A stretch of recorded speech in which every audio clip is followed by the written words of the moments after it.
One day, there was a boy named Ram. Ram had a pretty good family. He got to know from one of his close relatives that one of his cousin is suffering from third stage cancer.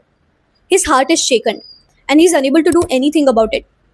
Then Ram asked his relatives one question, that why didn't you just took him to the doctor earlier? So they said that they never knew about the symptoms. They didn't know anything about cancer. And that's why it reached to a point that now there will be a lot of side effects and a lot of suffering for his brother. Ram's heart is broken. And he got to realize this one thing, that most of the people in the world just they don't die because of cancer, but they die because of negligence and ignorance towards the symptoms of cancer, because they don't really know what cancer really is. So today we are going to talk about it. We are going to talk about everything, like what is cancer, what and how it affects our body, and what really happens in cancer, what are the therapeutics that are given against the cancer. And since over 9 crore 70 lakh people die every single year because of cancer, it becomes one of the most important thing to know about. Now let us just understand what cancer really is. We are an entire organism made up of organ systems, organs, tissues, and ultimately cells. So every growth, metabolism, and development of my body is associated with directly or indirectly the cell growth and metabolism. Now, some of the cells develop for us, right? For our general growth and metabolism. Like imagine I had some wear and tear in my body doing natural metabolic activities, and now my body needs to repair it. For general repair and development, my body needs to divide the cells in a particular way. But some of the cells, because of mutation in their DNA, forgets how to just inhibit their growth. Our body has very important property called as contact inhibition, due to which every single cell is attached to each other in a particular way that they cannot exceed their limit of growth. And this entire process of growth and development is guided by the DNA of the cell. But if the DNA has got mutated, then the cell will lack this property of contact inhibition, and ultimately it will start forming tumors in our body. Now, what are these carcinogens? Carcinogen can be anything that can convert my proto-oncogen into oncogen, making them cause cancer in my body.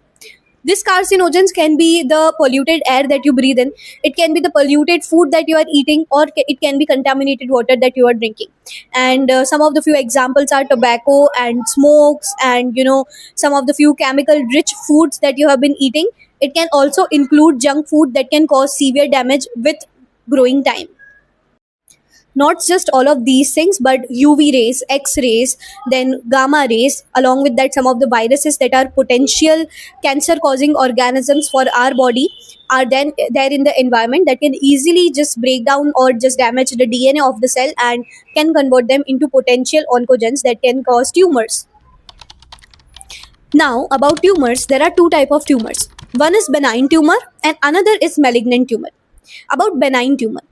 Benign tumors are attached to a particular surface where they grow up to a certain limit, and if they are still growing after that particular limit, then some of the few cells might get caught into the bloodstreams and they might get attached to another surface or another organ of your body, ultimately forming new tumors there. So now that is malignant. You can just consider this with an example like there is a human who lives in Ahmedabad and now he feels like he wants to shift to Bandra. So through roads, he will go to Bandra and build his new house.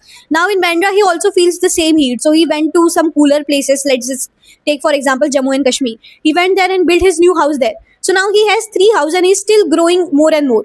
So the same thing is shown by cancerous cells.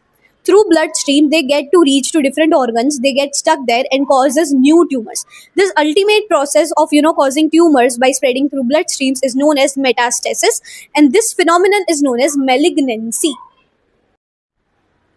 Now this malignancy is the entire problem of having third stage or fourth stage cancers.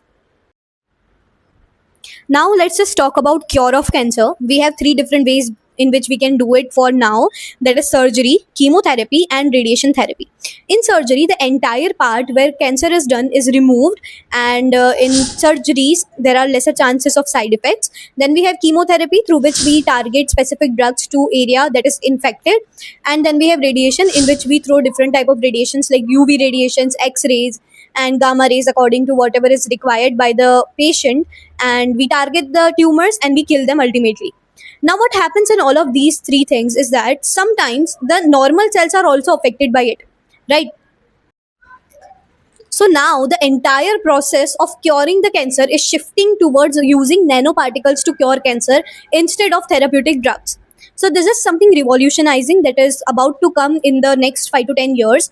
What people are doing is they are loading chemical drugs into nanoparticles. What are nanoparticles? They are small circular particles with diameter of up to 10 to the power minus 9, in which drugs are loaded, and they target only the cells which are tumor specific, which are only present in tumor, or which are oncogenic cancerous cells. They just leave the normal cells and ultimately giving lesser side effects than the chemotherapeutical drugs. So today we talked about what is cancer, how to cure it, and what really happens in our body that causes cancer. Now in the next video we'll be talking about what are the symptoms of cancer in the very first stage, second stage, third stage, and fourth stage. We'll be talking more about nanoparticles, and we will be talking about what to ask doctor when you are suffering from cancer. So this is it for today. I'm just signing off. My name is Kavya, but I'm a biochemistry student, owner of Sinova, as well as NEET educator for class 11th and 12th.